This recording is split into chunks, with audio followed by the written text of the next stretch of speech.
Vote کو عزت دو سے، تو آج یہ جو بانی پی ٹی آئی ہیں وہ اس موقف پر آ گئے ہیں. چلے خان صاحب تو یہاں اصول تک تو کی آ گئے، بنیاد- یہاں تک تو انہوں نے اپنی اصول کی فلیکسیبلٹی بنیاد شو ان کے کر دی ہے. دیکھتے ہیں کہاں آنے والے دنوں میں کیا مزید اپنے اندر وہ ایک پولیٹیکل فلیکسیبلٹی لے کے آتے ہیں. لیکن یہ ضرور بتائیے گا اب جو نون لیگ کے لیے دو بڑے چیلنجز ہیں. کل لیڈر آف دی ہاؤس کا انتخاب ہونا ہے، اگرچہ کہ نمبر پورے ہیں لیکن ان کو جے یو آئی پی کو اپنے ساتھ لے کے آنا ضروری ہے تاکہ جو صدر مملکت کا انتخاب ہونا ہے، ظاہر نون لیگ اس کی بھی آنرشپ لے رہی ہے. آصف علی زرداری صاحب نے نواز شریف صاحب کو ٹاسک دیا، ریکویسٹ کی ہوئے کہ ان کو منائیں. اس کے ساتھ ایم کیو ایم بھی وہ آصف علی زرداری کو بطور صدر مملکت ووٹ دینے کے والے سے ابھی تک انہوں نے کوئی اناؤنسمنٹ نہیں کی. تو نون لیگ اس دونوں چیلنج سے نمٹنے کے لیے کیا کامیاب ہو پائے گی؟ کیا J U I leader of the house کا حمایت کرنے کے ساتھ ساتھ آصف علی زرداری کو صدر بنوانے کے لیے اپنا وزن ان کے پلڑے میں ڈالے گی، اور کیا ایم کیو ایم بھی اپنا وزن اس پلڑے میں ڈالے گی؟ کیا لگتا ہے؟ پہلے تو ایم کیو ایم کی بات کر لیتے ہیں. میرے خیال ہے ایم کیو ایم کو تو ڈالنا ہی پڑے گا کیونکہ ان کو بڑا سپورٹ کیا ہے مسلم لیگ نون نے، حمایت بھی کی ہے. تو پیپلز پارٹی سے ان کے پرانے تحفظات ہیں، پرانی شکایات ہیں، کیونکہ انہوں نے ایک ہی صوبے میں حکومت کرنی ہے، ایک اپوزیشن میں ہے، ایک حکومت میں ہے، وفاق میں وہ حکومت کا حصہ ہوں گے. تو وہ تھوڑا سا ان کے لیے مشکلات ہیں، لیکن وہ بھی میرے خیال میں حل ہو جائیں گی. جہاں تک مولانا فضل الرحمان کا تعلق ہے، میں نے کل بھی بات کی تھی کہ مولانا شدید غصے میں ہے اور ناراض ہیں، اور وجوہات بھی بیان کی تھی میں نے کیوں ناراض ہیں. ان کا ماننا مشکل ہے. وہ ابھی تک میرے خیال میں زیادہ بات کریں تو اس میرے خیال میں وزارت عظمیٰ میں کہ ووٹ شاید نہ ہی دیں، نہ وہ میرے خیال میں جو صدارت کا ووٹ ہے وہ شاید یہ مان جائے کہ وزیر اعظم کا ووٹ دے دوں گا، صدر کے لیے نہیں دوں گا. مطلب آپ کا یہ کہنا ہے کہ شاید کسی ایک عہدے کے لیے شاید وہ آن بورڈ ہو جائیں جہاں پہ ان کی بہت زیادہ ضرورت ہوگی، لیکن وہ دیکھیں نا ناراضگی ان کی فی الحال ختم. اگر وہ وزارت عظمیٰ کے لیے ووٹ دینے کے لیے مان جاتے ہیں تو وہ کہتے ہیں صدارت کے لیے ووٹ نہیں دیتے، تو زرداری صاحب نون لیگ سے ناراض ہو گئے، آپ نے اپنا ووٹ لے لیا ہے. لیکن وہ جو ان کی شکایات کا جو ازالہ ہے وہ بڑا مشکل ہے نا. بالکل ٹھیک ہے، بالکل ٹھیک ہے، ان کی شکایت کا ازالہ مشکل ہے، لیکن اب دیکھنا یہ ہوگا کہ ان کی وزڈم کیا پرویل کرتی ہے، اور کیا وہ جو صدر مملکت کے لیے ان کے اپنا دل بڑا دکھی ہے، اس عہدے پہ ان کی اپنی نظریں تھیں، لیکن اب دیکھنا کہ کیا وہ نواز شریف صاحب اور مفاہمت کے گرو آصف زرداری صاحب کیسے ان کو قائل کرتے ہیں. ناظرین آگے بڑھتے ہیں.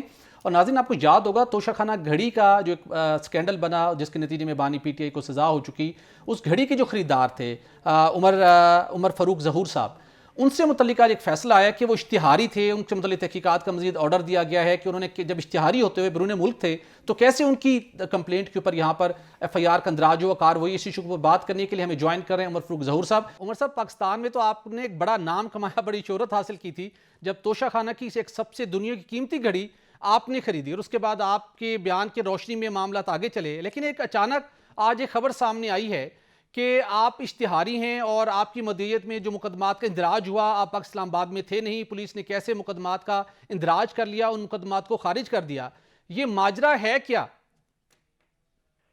جی بیسیکلی مجھے کہنا کہ جی میں ایبسکاؤنڈر تھا، اور میں خود میڈیا میں یہ دیکھ رہا ہوں کہ میرے خلاف ایک نیا پروپیگنڈا شروع ہو گیا ہے کہ جی میں نے جو مقدمات یہاں درج کرائے تھے اس وقت میں ایبسکاؤنڈر تھا. میں نے آپ کی ٹیم سے آلریڈی سارے کورٹ آرڈرز شیئر کیے ہیں ڈیٹ وائز، اور سارے ایویڈنس دکھائے ہیں کہ جس تاریخ کو یہ مجھے ایبسکاؤنڈر کہہ رہے تھے اس وقت نہ ہی میں ایبسکاؤنڈر تھا، نہ میں ابھی ہوں، نہ ہی میرے پہ کوئی مقدمے کوئی پینڈنگ ہے کسی بھی کورٹ آف لاء میں. جی تو آپ کہہ رہے ہیں کہ پاکستان میں اس وقت کوئی مقدمہ آپ کے خلاف پینڈنگ نہیں ہے، نہ ہی کورٹ کا کوئی آرڈر ایسا پینڈنگ ہے جس میں آپ کو ایبسکاؤنڈر ڈکلیئر کیا گیا ہو؟ بالکل نہیں جی، میرے اوپر ان لوگوں نے کوئی ٹوٹل 9 ایف آئی آر کروائی تھی ڈفرنٹ جگہوں پہ. جو ماضی میں آپ کے خلاف 9 مقدمات یا 9 ایف آئی آر کا اندراج ہوا، یہ کس کے کہنے کے اوپر، کس کے اما پر ہوا؟ کیا شہزاد اکبر ہی اس وقت جو لیڈ کر رہے تھے آپ کے اگینسٹ، انہوں نے ان مقدمات کا اندراج کروایا تھا یا کچھ اور کریکٹرز تھے؟ جی اس میں جو مین پیچھے جو ماسٹر مائنڈ تھی وہ میری ایکس وائف تھی صوفیہ مرزا، اور اس نے ان لوگوں کے ساتھ مل کے شہزاد اکبر کے ساتھ یہ پوری کنسپیرسی بنائی، اور مجھے انہوں نے امپلیکیٹ کیا بے تحاشا مقدموں میں کہ میں ایک مقدمے سے فارغ ہوں تو دوسرے میں پھنس جاؤں. سر ویسے ان صاحب کا نام بھی بتا دیجئے، یہ جو ممتاز شخصیت ہے. جی صوفیہ مرزا ہیں جو کہ کمپلیننٹ ہیں اس کیس کی، جو پٹیشنر ہیں، تو وہ لنڈن سے بیٹھ کے ویڈیو لنک پہ جو پروسیڈنگز جوائن کر رہی ہیں. تو کورٹ نے ایکسٹرا آرڈنری ان کو ریلیف دی ہوئی ہے. ایک تو وہ ایبسکاؤنڈر ہیں، پروکلیم اوفینڈر ہیں، ان کے اگینسٹ ریڈ وارنٹ ایشو ہوئے ہیں، اور ان کو اجازت دی ہوئی کہ آپ ویڈیو لنک کے تھرو جو پروسیڈنگ جوائن کر لیں یو کے سے بیٹھ کے. تو یہ تو بڑا اچھا, اگر کورٹ نے اس طرح کی فیسلٹیز شروع کر دی ہے تو سب کو دینی چاہیے. اچھا عمر فاروق صاحب یہ ضرور بتا دیجیے گا, جب آپ کے خلاف مقدمات کا اندراج ہو رہا تھا, شہزاد اکبر صاحب اس کو لیڈ کر رہے تھے, تمام جگہوں کے اوپر اس کو کیسز کو پش کرتے تھے, کیا اس وقت توشہ خانہ کی وہ ایک نایاب قیمتی گھڑی کیا اس وقت تک آپ خرید چکے تھے؟ جی وہ خریدنے کے بعد ہی سارے کیسز بنے میرے پر. آپ اگر ڈیٹ وائز دیکھیں تو کی گھڑی جو میں نے خریدی سبسیکوئنٹلی اس کے بعد کیسز میرے پہ بنے, اور یہ کیسز بنے بھی اس وجہ سے کہ انفارچونیٹلی میں فلیگ ہو گیا ان کے سامنے کہ مطلب ہے کہ مالدار شخصیت ہے تو اس کو کسی طریقے سے کوئی, مطلب آپ نے گھڑی خریدی, کروڑوں روپے ادا کیے, ان کو فیسیلیٹیٹ کیا, تو اس کی بجائے آپ کو شکریہ ادا کرنے تھے انہوں نے آپ کے خلاف مقدمات کا اندراج کروا دیا کہ آپ ایک مالدار شخصیت ہیں, تھوڑا سا آپ کو اور آپ کو جو ہے نا وہ ایکسکیوز کیا جائے. نہیں راز افشا کرنے پر بھی غصہ ہے نا, کیونکہ عمر فاروق صاحب نے وہ راز افشا کیا ہے کہ ایک جو اپنے آپ کو ریاست مدینہ کے والی وارث کہتے ہیں اور وہ بڑے نیٹ اینڈ کلین ان کی شہرت ہے, وہ کرپشن نہیں کرتے, وہ صادق اور امین بھی ہیں, انہوں نے تو ان کا راز افشا کیا, ان کی جو جعلی پرہیزگاری سے پردہ اٹھایا, یہ اسی کی سزا بھگت رہے ہیں آپ میرے خیال میں عمر فاروق صاحب. جی ایسے ہی ہے جی بالکل. آج مجھے پھر انہوں نے ایک میڈیا کے وہ ایک سبجیکٹ بنا دیا جس پہ کمپلیٹلی مس لیڈنگ انفارمیشن ہے. میں نے انفیکٹ آپ کے ٹیم کو پہلے آپ سے بات کرنے کے میں نے سارے ڈاکیومنٹیشن دی, میں نے کہا آپ پڑھ لیں, آپ دیکھ لیں اور بے شک ٹی وی پہ چلا دیں کہ میں کسی بھی کیس میں وانٹیڈ نہیں ہوں, اور جس تاریخوں کی یہ بات کر رہے ہیں اور جن کیسز کے اوپر یہ بات کرو, جس ججمنٹ میں ریفرنس دیے ہوئے ہیں جن کیسز کے, ان میں آلریڈی سارے کیسز میں کلیئرڈ ہوں. بالکل. اور یہ ایک عجیب و غریب ججمنٹ آ گئی. ناٹ اونلی دیٹ کہ یہ ججمنٹ تو اپنی جگہ پہ کیس کوش ہو گیا جہاں پہ بالکل ٹھیک سر, آپ کی پوزیشن بالکل واضح ہو گئی ڈاکومنٹس کے مطابق بھی, آپ کے سٹیٹمنٹ کے مطابق. لاسٹلی یہ ضرور بتا دیجیے گا وہ جو قیمتی نایاب گھڑی آپ نے خریدی, کروڑوں روپے ان کو ادا کیے, وہ گھڑی کیا اس وقت ابھی آپ کے پاس ہے یا آپ نے بھی اس کو کسی اور کے آگے فروخت کر دی؟ تھوڑا اس کے بھی بتا دیں اس کی قسمت کیا ہوئی اس گھڑی کی. نہیں اللہ کا شکر ہے جی, میں نے میرے پاس ہی ہے, اور نہ ہی میں نے وہ گھڑی خریدی تھی آگے بیچنے کے لیے, تو وہ بھی میرے پاس ہی, اور انشاءاللہ اللہ نے کیا تو میرے پاس ہی رہے گی. آپ کبھی اس کو فروخت کرنے کے ارادہ نہیں رکھتے؟ نہیں جی بالکل, چاہے جتنی مرضی اس کی ایک پرائس آپ کو آفر مل جائے. مجھے کافی زیادہ آفرز آئی ہیں اور میں نے کسی آفر کو انٹرٹین نہیں کیا جی. اس کی بنیادی وجہ کیا ہے اس گھڑی کیا جو یونیک گھڑی ہے, یا اس کے اندر جو خانہ کعبہ کا جو ایک امیج بنا ہوا ہے, یہی اس کی عقیدت کی ریزن ہے, یا اس کی بہت بے شبہ قیمت اس کی وجہ؟ نہیں جی بالکل, قیمت تو دیکھیں کوئی بھی نہیں لگا سکتا. خانہ کعبہ کا ایڈیشن ہے, اس میں خانہ کعبہ کی تصویر ہے, پلس وہ دنیا میں ایک نایاب گھڑی ہے, ایک ہی گھڑی ہے, تو میں کیوں اس طرح کی چیز کو کہیں ٹریڈ کروں. اب جو آپ کو اشتہاری قرار دیا گیا ہے عمر فاروق صاحب, اس حوالے سے آپ اس جو کیس ہے اس کو آپ پرسو کریں گے, آپ کیا کریں گے, کیا ارادہ رکھتے ہیں آپ؟ جی بالکل جی, میں جو بھی اس کی لیگل ریکورسز ہیں میں کروں گا, اس کو اپناؤں گا, اور جو میرے خلاف پروپوگنڈا کر رہے ہیں ان کو بھی اگینسٹ جاؤں گا. بٹ میں حیران ہوں, میڈیا نے اتنا ایک کل سے شروع ہوئی ہے بغیر مجھے پوچھے اپنا موقف دینا شروع کیا ہوا ہے, اپنی اس کی انالیسس شروع کی ہوئی ہیں چیزوں کے بارے میں. ان کا کم از کم اتنا تو بنتا ہے جرنلزم کا حق کہ وہ مجھے پوچھیں, مجھ سے بات کریں, اور مجھ سے بھی میرا موقف لیں.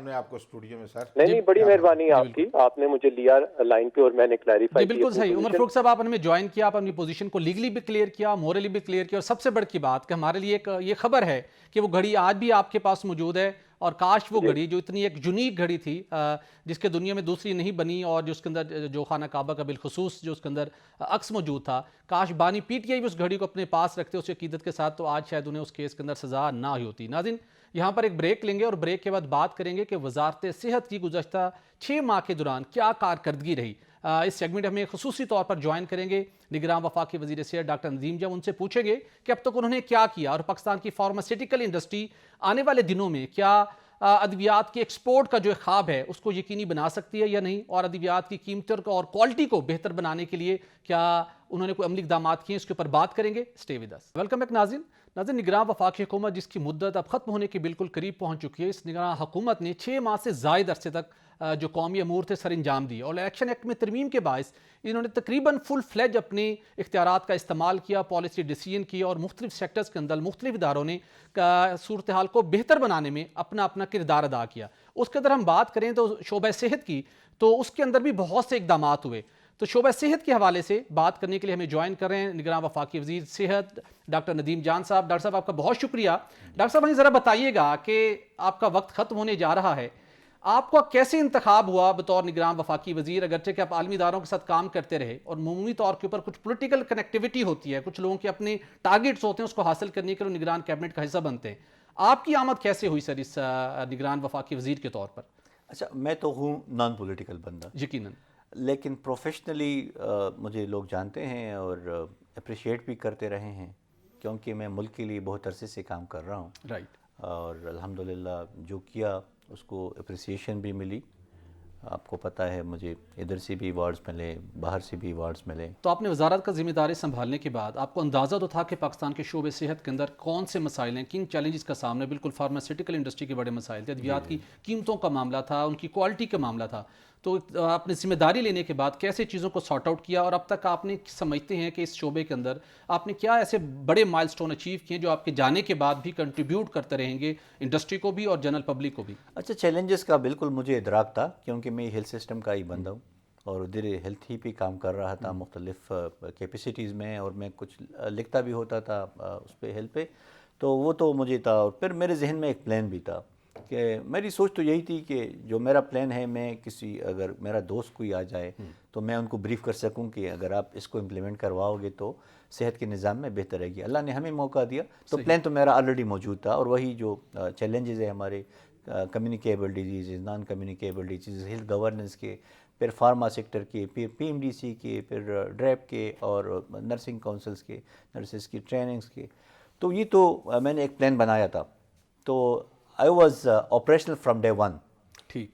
تو جیسے ہی میں نے اوت لے لی اور کل میں نے میٹنگ کال کی اور میں نے اپنا پلان اپنی ٹیم کے ساتھ شیئر کر دیا کہ جی یہ میری ہے پروپوزلز کہ ہم منسٹری میں اس طرح سے ریفارم کر سکتے ہیں, اور یہ پورے ایک اس کو ریویم کرے گی ہماری پرائمری ہیلتھ کیئر سسٹم کو. تو اس میں گورننس کی ریفارمز تھے. شروع میں ہماری گورننس کی جو سسٹمز ہیں ہم چاہتے تھے کہ یہ ڈیجیٹلائز ہو, الحمدللہ وہ تو ہم نے وہ ڈیجیٹلائز کر دیے. دوسری ہماری خواہش تھی کہ اکاؤنٹیبلٹی کا ایک سسٹم اپنے اندر ہو, تو اکاؤنٹیبلٹی سیل بھی ہم نے قائم کر دیا. پھر پلیسمنٹ اور پروموشن کا سیل بھی منسٹری کے اندر قائم کر دیا. اینٹی ہیرسمنٹ سیل بھی ہم نے قائم کر دیا. اور اپنا جو ہماری ورکنگ میکینزم تھی صوبوں کے ساتھ اور اپنی ٹیمز کے ساتھ اور پروگرامز کے ساتھ, وہ ایک ساؤنڈ کوآرڈینیشن ہم نے بنا دی. تو آ جاتے ہیں پھر جو آپ ڈریپ. جی ایگزیکٹلی, موسٹ امپورٹنٹ, جہاں اتنی بڑی جو پاکستان کی فارماسیوٹیکل انڈسٹری, اس حوالے سے کیا آپ نے اقدامات کیے؟ شکایت تو بہت پہلے سے آتی رہی, کیونکہ میں تو پڑھتا رہتا تھا, سنتا رہتا تھا, دیکھتا رہتا تھا. تو ڈریپ کو میں نے فرسٹ ہینڈ ٹیک آن کر دیا. اس میں ہم سب سے پہلے تو ہم نے ایک ایپ لانچ کی, کیونکہ میڈیسن شارٹیج اس وقت سے ہمارے آنے سے پہلے بھی تھی اور پورے دنیا میں یہ ایک ویو چلی تھی. تو ایک میڈیسن شارٹیج ایپ میں نے لانچ کی, جس کے ذریعے ہر کوئی شہری پاکستان کا وہ اپنا شناختی کارڈ نمبر ڈال کے اپنی شکایت ڈال سکتا ہے, ڈال سکتی ہے. شکایت تو اپنی جگہ پر موجود تھی, لیکن آپ کے ٹائم کے اندر ادویات کی قیمتوں کا معاملہ بڑے عرصے تک لٹکا رہا, جس کی وجہ سے شارٹیج کریٹ ہوئی. بتاتا ہوں. پھر ہم نے اس عمل کو, جو رجسٹریشن ہے اور لائسنسنگ ہے, وہ پہلے مینول ہوتی تھی اور سالوں لگتے تھے, وہ ہم نے فاسٹ ٹریک کر دی, ڈیجیٹلائز کر دی, آن لائن کر دی, اور ٹائم فریم دے دیا کہ 6 ویکس میں آپ نے ان کو رسپونڈ کرنا ہے, خواہ آپ کا جو بھی ڈیسیجن ہو. آپ ایکسیپٹ کرتے ہیں, آپ کے سٹینڈرڈز پہ وہ میٹ کرتے ہیں یا نہیں کرتے تو پھر بھی انفارم کرتے ہیں, تو پھر آگے بڑھائیں. تو اس سے بہت فرق پڑا مارکیٹس میں نئے پروڈکٹس لانے کا. اور وہی جو شارٹیج آ رہی تھی, جو ایک کرونک ایشو تھا, اس کو ہم نے اس طرح ایڈریس کیا. پھر آ جاتی ہے بات جو آپ ہارڈ شپ میڈیسنس کی بات کر رہے ہیں, 262 میڈیسنس کی. اچھا, یہ انہیریٹ کیا ہم نے, یہ تو 2021 سے سلسلہ چل رہا تھا, 22 سے, اور یہ شارٹیجز آتی رہتی تھی, کیونکہ جو ہماری پالیسی ہے 2018 مارچ میں جو بنی ہے, اس میں اسٹیپولیٹڈ ہے کہ اگر کوئی فارماسیوٹیکل کمپنی اپنی کاسٹ ریکور نہیں کر سکتی تو ایک فارمولہ طے ہے کہ اس کے مطابق وہ پرائس بڑھا سکتی ہے, اور پھر ایک پروسیس ہوتا ہے اس کا, یہ انڈیویجول کوئی ڈیسیجن نہیں ہوتا. دنیا بھر کے اندر ادویات کی قیمتوں کا میکنزم ڈی ریگولیٹڈ ہے. ہم پڑوسی ممالک کی بھی بات کریں تو ہم کیوں ڈریپ کو, یہ گورنمنٹ آف پاکستان کو, ای سی سی کو, فیڈرل کیبنٹ کو انوالو کرتے ہیں کہ آپ قیمتوں کا تعین کیجیے؟ فارمولہ کمپلیکیٹڈ ہوتا ہے, وہاں پر چیزیں جا کے اسٹک ہو جاتی ہیں. تو کوئی ایسا ڈی ریگولیشن کا میکنزم کیوں نہیں وضع کیا جا سکتا کہ چیزیں آٹومیٹکلی اگر کوئی انڈیکسیشن ہے وہ ایڈجسٹ ہو جائے, روپے کی قدر کم ہوتی ہے وہ ہو جائے؟ میں بتا رہا ہوں. یہ اچھا وہ ہاٹ شپ میڈیسنس پہ پوری سی سی کیبنٹ آل اسٹیک ہولڈرز اور we worked on for almost 3 months on this. شروع میں تو بالکل میں اس کو ریزسٹ کرتا رہا کہ ہم کوئی دوسرا الٹرنیٹ میکینزم دے دیں. جو میری ٹیکس سے ریبیٹ کی طرف میری وہ تھی کہ ہم ان کو دے دیں, انسینٹیوز دے دیں, ایکسپورٹس کی اپرچونیٹیز کریٹ کر لیں جی ایم پی اسٹیٹس کا, لیکن وہ شارٹیج بڑھتی رہی. رائٹ. اور میں بڑا مشکل میں رہا کہ جی کیسے کاؤنٹر کر لے, فارما کے اپنے چیلنجز تھے. تو پھر کیبنٹ نے بڑا, اور یہ ہول آف گورننس ایک ڈیسیجن تھا کہ جی اس میں ہم صرف یہ آئی تھی ہمارے پاس کوئی 570 اس کی بڑھائے, پھر اس میں سے چانٹی کر کے 262, اور پھر کیبنٹ نے اس میں سے صرف ایسنشیل 144. قیمتوں کا مسئلہ حل ہو چکا ہے, اب کوئی شارٹیج حوالے سے نہیں ہے کہ قیمتیں نہیں بڑھی تو تو ڈیسیجن ہو پروڈکٹ چکا بننا ہے, بند ہو لیکن گئی. وہ اس پہ اسٹے آ گئی ہے لاہور ہائی کورٹ سے, تو وہ تو پھر آگے. ڈاکٹر صاحب یہ بتائیے کہ یہ اچھا آپ بڑا ڈی ریگولیشن پہ بات کرتا ہوں. یہ اچھا ہم ایکسپورٹس جب میں آیا تو $337 ملین کی ہماری میڈیسنس کی ایکسپورٹس تھی.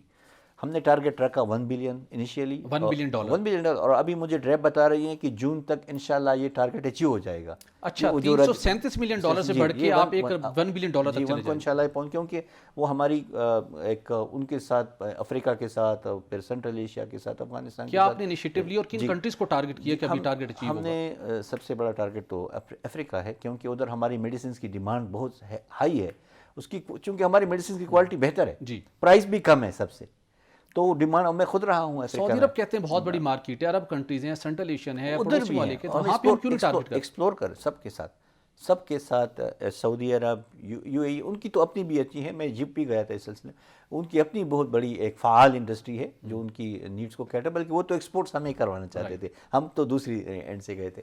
لیکن ہماری جو افریقہ ہے اور سینٹرل ایشیا, اس میں ہماری جو نیٹ ورکنگ ہے وہ کافی اسٹرانگ تھی, تو ادھر ہماری ایکسپورٹس بڑھ رہی ہیں. اسی طرح میڈیکل ایکوپمنٹس کی ایکسپورٹ. اب پھر یہ ہے کہ ہم نے پروسیسز کو سمپل بنایا, ہم نے اپنی ایفیشنسی بڑھائی اور لنکیجز بڑھائے, تو اس سے اچھا وی ول ناٹ اسٹاپ ہیئر. ابھی ٹارگٹ میں نے رکھا ہے $2 بلین کا. اچھا, $1 ارب سے بڑھا کے $2 ارب کر دی. اچھا, میں جب آپ آئے تھے ڈاکٹر صاحب تو اس وقت کتنی تھی؟ 337 ملین. 337 جون تک 1 بلین. یہ ہو جائے گا ٹارگٹ پورا؟ یہ مجھے بالکل ایشورنس انہوں نے ڈریپ نے تو بات دورہ تک پہنچ گئی, مانیٹر کر رہے ہیں ریگولرلی. اگلا ٹارگٹ آپ نے رکھا 2 بلین کا. اچھا, یہ میں نے پھر یہ فارما سیکٹر سے جو میری انٹریکشنز ہوئی, میں نے ان کو یہ ٹارگٹ دیا. میں نے کہا جی اچھا, اس کے لیے جو ہم نے کیا, کیونکہ میں صومالیہ میں رہا ہوں تو ان کی جو گورنمنٹ ہے بڑا رسپیکٹ دیتی ہے, میں پریزیڈنٹ سے بھی ان کے ملا, منسٹر سے تو بڑی اچھی دوستی سب سے, تو وہ مارکیٹ ہمارے لیے اوپن ہے. ساؤتھ سوڈان ہے, کینیا ہے, وہ سب سے چونکہ ہماری میری پرسنل بھی اور ہماری گورنمنٹ کی بھی ایک اچھی ورکنگ ریلیشن شپ بنی ہوئی ہے, تو وہ ہم اچھا پھر جو ہماری گلوبل ہیلتھ سیکورٹی سمٹ, آپ کی پرسنل ورکنگ ریلیشن شپ نے بھی ہیلپ آؤٹ کیا ہوگا کہ اس کو ایکسپینڈ کرنے میں. کیونکہ میں ممالک میں رہا ہوں, پھر جو انٹریکشن ہوئی میرے تاجکستان کے ساتھ, ازبکستان کے ساتھ, کرغزستان کے ساتھ, افغانستان کے ساتھ, وہ سب اوپن ہے ہمارے لیے اور وہ ویلیو بھی کر رہے ہیں ہمیں. تو وہ بھی فارما سیکٹر کو میں نے کہا کہ اپرچونٹیز کو ہم نے ابھی ٹیپ کرنی ہے اور بہت جلدی کرنی ہے. تو اور چیمبر سے بھی میں ملا, اسلام آباد چیمبر سے بھی اور پشاور چیمبر سے بھی میری بات چیت ابھی جاری ہے. تو اب تو ہم وائنڈ اپ کر رہے ہیں, لیکن ایک روڈ میپ ہم نے دے دیا کہ اچھا, جب میں آیا ان کے ساتھ فارما کے ساتھ کراچی میں میرے ایک میٹنگ, تو میں نے کہا جی $2 بلین انشاءاللہ. اچھا, انہوں نے کہا کہ اگر گورنمنٹ اچھی پالیسی بنائے گی تو یہ $20 بلین تک چلے گی. 20 بلین, کیونکہ انڈیا $35 بلین پہ ہے. اس طرح بنگلہ دیش بھی بہت آگے ہیں ہم سے, سری لنکا بھی میڈیسن میں. ہماری ایکسپورٹس بہت ہی میڈیسنز اور ایکوپمنٹس کی بہت ہی کم. ڈاکٹر صاحب, آپ نے انڈیا کی بات کی, میں نے آپ سے یہ اسپیسیفک کویشچن بھی کرنا تھا. پاکستان اس وقت انڈیا سے ہر طرح کی تجارت پہ پابندی عائد ہے, لیکن سابق وفاقی وزیر تجارت جب پی ٹی کے دور حکومت تھی, انہوں نے صرف جان بچانے والی کچھ ادویات کو ایگزمپٹ کروایا تھا جو ہم انڈیا سے امپورٹ کر سکتے ہیں, یا کچھ را مٹیریل کی بھی شاید بات ہوئی تھی. انڈیا فارماسیوٹیکل انڈسٹری میں مختلف جان بچانے والی ادویات کی تیاری کے اندر پاکستان سے بہت آگے ہے, پرائز کے لحاظ سے بھی, قیمت کے لحاظ سے بھی. تو ہم اپنے ہاں را مٹیریل تیار کرنے کے حوالے سے, ان ادویات کی تیاری کرنے کے حوالے سے ہم کیوں بہت پیچھے ہیں؟ کیا ہماری لوکل انڈسٹری اس طرح سے کیپیبل نہیں ہے, یا فورن انویسٹر نہیں آیا, کیوں اتنا زیادہ ڈفرینس ہے؟ یہ شکر ہے, مجھے یاد آیا. اچھا, اس کو کاؤنٹر کرنے کے لیے کہ ہمارے پاس مالیکیول بنانے کی صلاحیت نہیں ہے, را مٹیریل جو آپ کے جس سے جو بیسس ہے, وہ میں ایک ویژن لایا تھا فارما پارک کا. اچھا, اور الحمدللہ ابھی ہم نے شروع بھی کر دیا، لاہور میں نے انوگریٹ کر دیا، کراچی میں بھی انوگریٹ کر دیا، اور آگے بھی یہ سلسلہ جائے گا کہ ہم اپنے مالیکولز خود بنائیں گے، تو وہ ہم کو ضرورت نہیں ہوگی امپورٹ کی. میں نے ٹارگٹ، یہ کب تک ممکن ہوگا؟ یہ ایک سال لگے گا انشاءاللہ. انہوں نے مجھ سے کمٹ کیا ہے انڈسٹری نے ڈاکٹر بھی، صاحب ایک سب سے بڑا جو مسئلہ ہے نا، اور اس سے ہم ایکسپورٹ بھی کریں گے. اچھا یہ سب سے بڑا مسئلہ ڈاکٹر صاحب کہ مثلا آپ آئے 3 ماہ کے لیے 4 ماہ کے لیے، آپ نے ایک پالیسی بنائی، شروع کر دیا کام. اب جب نئی حکومت آتی ہے وہ اپنی نئی پالیسی لیتی ہے، وہ پیچھے اس کو چھوڑ دیا جاتا ہے. آپ اب جو اب چھوڑ کے جائیں گے، کیا آنے والے کو یہ بتائیں گے کہ بھائی یہ ہم نے یہاں سے لے کر 337 ملین سے لے کر $1 بلین، 2 گنا نہیں 3 گنا نہیں، یہ کتنا بڑا گیپ کور کیا آپ نے، اچیومنٹ ہے. اور جیسے کہ آپ نے میرے لیے مجھے حیران کر دیا، $20 بلین تک جا سکتی ہے. وہاں تک پہنچنے تو کیا اقدامات کرنے ہوں گے کمنگ ڈیز؟ وہ انہوں نے مجھے خود کہا، یہ آپ کنوے کریں گے آنے والی اچھا حکومت سر، کو؟ اس کا میں نے ایک سسٹمیٹک انسٹیٹیوشنل ارینجمنٹ میں کرنے جا رہا ہوں. ٹھیک ہے. میں نے اپنے سارے جو اچیومنٹس ہیں وہ لکھے ہیں، اس کے ساتھ ساتھ کی کنٹینیوٹی کس میں چاہیے اور کیسی ہوگی وہ بھی لکھے ہیں. تو وہ جو آنے والے منسٹر صاحب ہوں گے اور پرائم منسٹر صاحب، دونوں سے میری انٹریکشن ہوگی، اور دونوں کو میں اپنا پلان اور جو بنیاد ہم نے رکھی ہے کہ کیسے اس کو پروان چڑھانی ہے وہ بھی ہم بتا دیں گے. بالکل صحیح. تو پھر انشاءاللہ، اور یہ ایک انسٹیٹیوشنل ارینجمنٹ ہوگی. یہ آپ اچھا آپ کا آئیڈیا ہے، ان کو سب کو آپ انفارم کر کے جائیں اور فیوچر کے لیے اپنا روڈ میپ دے کے جائیں، یہ اچھی بات ہوگی. لیکن آپ نے ایک ہیلتھ کانفرنس کروائی تھی جہاں پر 70 سے زائد ممالک نے شرکت کی پاکستان میں ایک بڑے کرٹیکل حالات کے اندر. یہ سب کیسے ممکن ہوا اور اس کانفرنس کے کیا ثمرات ملیں گے پاکستان کو آپ کے جانے کے بعد؟ اچھا، سب سے بڑی جو اچیومنٹ میں آپ کو بتاؤں تو وہ ہے کہ اس پہ گورنمنٹ کا 0 کاسٹ. اچھا، 70 ممالک میں وفود آئے لیکن آپ کا خرچہ نہیں ہوا؟ جی، پاکستان کا 1 روپے نہیں لگا. یہ ہمارے دوستوں، ڈونر، سٹیک ہولڈرز نے اس کو سپورٹ کیا، کیونکہ یہ فرسٹ ٹائم دنیا میں ہوا کہ کوئی گلوبل ہیلتھ سیکیورٹی سمٹ کرنے جا رہا ہے. تو وہ آئیڈیا ہی بہت ہی ان کو اپیلنگ تھا دنیا کو، کیونکہ health security is the need of the hour. آپ نے کووڈ میں دیکھ لیا جی کہ کیسی کیپیسٹی تھی ڈیٹیکشن ریسپانس کی دنیا کی، اور پھر ہر ملک میں چیلنجز تھے. دوسری جو ہے ایڈوکیسی یہی جاری رہے گی. تیسرا ہے سب سے بڑی اچیومنٹ پاکستان کی ڈگنیٹی اور امیج، کہ الحمدللہ وہ زبردست. ڈاکٹر صاحب لاسٹ ہمیں ضرور بتائیے گا، بہت سے لوگ جو نگران کابینہ کا حصہ بنے، انہوں نے سسٹم کو آبزرو کیا، اب ان کے دل مچل رہے ہیں کہ آنے والے دنوں میں کوئی چاہتا ہے میں سینیٹر بن جاؤں، کوئی کہتا ہے میں چیئرمین سینٹ بن جاؤں، کوئی چاہتا ہے میں کسی بائی الیکشن میں حصہ لے کے قومی اسمبلی میں آ جاؤں، بن جاؤں. ایگزیکٹلی. تو کوئی جانے کو تیار نہیں ہے. آپ کے دل کے اندر بھی کوئی ایسی خواہش یا کوشش ہے کہ آنے والے دنوں میں آپ ہمیں کسی قومی سیاسی منظر نہ پر نظر آئیں؟ اچھا، میں تھوڑا سا ڈفرینٹ فیل کرتا ہوں. میں شروع ہی سے نہ کوئی عہدہ مجھے اٹریکٹ کر سکی ہے اور نہ شاید آگے بھی نہ کرے، لیکن ایک جذبہ اور ایک کام کی صلاحیت جو اللہ نے مجھے دی ہے، وہ پہلے بھی منسٹری سے پہلے بھی ہم کر رہے تھے، اور بہت ساری سروسز میری پرو بونو تھی، یعنی بغیر گورنمنٹ کی تنخواہ کی کسی بھی سورس سے. اچھا، منسٹری میں بھی کی اور آگے بھی کریں گے انشاءاللہ. کریں گے. کیا پولیٹیکل سسٹم کا حصہ بن کے، حکومت کا سسٹم بن کے، یہ پرائیویٹ سیکٹر میں رہتے ہوئے تھوڑا سا واضح کریں نا. پاکستان کو جہاں ضرورت ہوگی آپ حاضر ہیں، ہم حاضر ہوں گے، بلکہ ہم ہراول دستے میں ہوں گے. زبردست. ناظرین، یہ آپ خصوصی گفتگو کی ہم نے نگراں وفاقی وزیر اسٹیٹ ڈاکٹر ندیم جان کے ساتھ، جنہوں نے اپنے 6 ماہ کے دوران بڑی اچیومنٹ شیئر کی کہ وقت بھلے کم تھا لیکن اس کے باوجود بھی جب آپ فوکسڈ ہو کے اپنی ایکسپرٹیز کو یوٹیلائز کرتے ہیں تو آپ ملک کے لیے بہت کچھ کنٹریبیوٹ کر سکتے ہیں. تو جو انہوں نے میز لیے، یقینی طور کے اوپر آنے والے دنوں میں پاکستان کو اس کے ثمرات ملیں گے، اور آنے والی حکومت ان کے اس روڈ میپ کو فالو کرتے ہوئے جو ایکسپورٹ کا، فارماسیوٹیکل انڈسٹریز کی جو ایکسپورٹ کو بڑھانے کا ٹارگٹ ہے $1 سے $2 ارب اور $2 ارب سے $20 ارب، اگر وہاں تک پہنچ گئے تو یہ پاکستان کی تقدیر کو بدلنے کے اندر، جو ہمارا قرضوں کے بوجھ تلے ہم جکڑے ہوئے ہیں اس سے نکلنے میں، کرنٹ اکاؤنٹ خسارہ ختم کرنے کے اندر انتہائی معاون ثابت ہوگی. ناظرین، یہاں پر ایک بریک لیں گے اور بریک کے بعد بات کریں گے کہ نہ صرف نیب نے کرپشن کے خلاف دوبارہ کارروائیں شروع کر دی، بلکہ کشمیر کے اندر بھی احتساب کے ادارے نے کارروائیوں کا سلسلہ شروع کر دی ہے. کن کو گرفتار کرنے کی تیاری، اور اس کے اوپر بات کریں گے. Stay with us. Welcome back ناظرین. نگراں وفاقی حکومت اپنی مدت پوری کرنے کے رخصت کی تیاری کے لیے بیٹھی ہے. اس حکومت کو 6 ماہ سے زائد عرصہ ملا، اور الیکشن ایکٹ میں ترمیم کے باعث انہوں نے بہت بڑے بڑے فیصلے کیے، جس کے نتیجے میں پاکستان کی معاشی جو صورتحال تھی، جو مسلسل ایک نیگیٹو سائڈ پہ تھی، وہ پازیٹیو سائڈ پہ ہونا شروع ہوئی. ایکسپورٹ میں اضافہ ہوا ہے، کرنٹ اکاؤنٹ ڈیفیسٹ کنٹرول ہوا ہے، بہت سے اچھے اقدامات ہوئے. لیکن وہی بات آخری دنوں کے اندر ایک لوٹ سیل کا منظر ہمیں لگا کہ کچھ ایسے فیصلے کیے گئے جس کے نتیجے میں یہ نہیں دیکھا گیا کہ اس کے پاکستانی مارکیٹ کے اوپر کیا اثر ہوں گے. اس کے ساتھ کچھ اور پولیٹیکل بڑے ڈیسیژن کرنے تھے، لیکن کچھ سیاسی مصلحت آڑے آئی اور وہ کام بھی نہ ہو سکے، جیسا کہ